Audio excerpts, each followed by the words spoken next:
Një ratisje spektakolare ka bërë nga infektivi i spitalit të Durrësit i burgosur Altin Ndoci, i cilësuar si vrasës me pagesë i klanit të Çopjave. Ndoci ishte arrestuar me urdhër të SPAK dhe ndodhej në burgun e Durrësit që prej muajit maj 2020 për dosjen plumbi art. Sipas burimeve mësohet se Ndoci është shoqëruar këtë të martë nga burgu i Durrësit në spitalin e këtij qyteti për të marrë ndihmë mjekësore. Në mesditë, Altin Ndoci është larguar nga paraburgimi i Durrësit me një furgon të shoqërimit ku në të ndodheshin 5 gardian, shoferi dhe 4 punonjës të tjerë të burgut. Teksa furgoni është parkuar në spitalin e burgut, 2 punonjës të policisë së burgut kanë shoqëruar për në infektiv Altin Ndocin, i cili do të merrte ndihmë mjekësore. Më pas ai është futur në dhomën e infektivit të spitalit dhe i burgosuri ka kërkuar që të shkonte në tualet. Dhe sapo ka dalë, ka goditur policin që shoqëronte dhe është larguar tek dera me shpejtësi. Më pas ka vrapuar nga kati i tretë i infektivit duke zbritur nëpërmjet shkallëve. Punojësi i policisë që shoqëronte ka tentuar ta ndalojë, madje edhe ka qelluar me armë. Pasi në hyrje të derës së spitalit është gjetur një gëzhoj plumbi.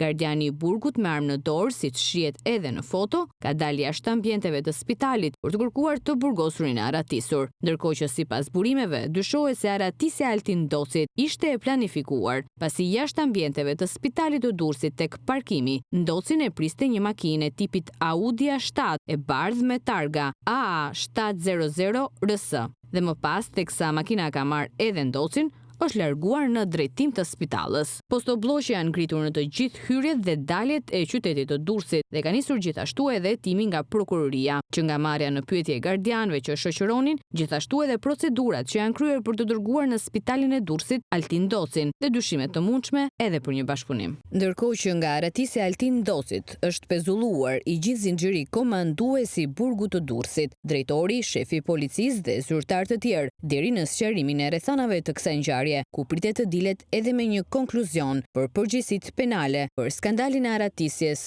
të burgosurit, i cili cilësohet me rrezikshmëri të lartë shoqërore.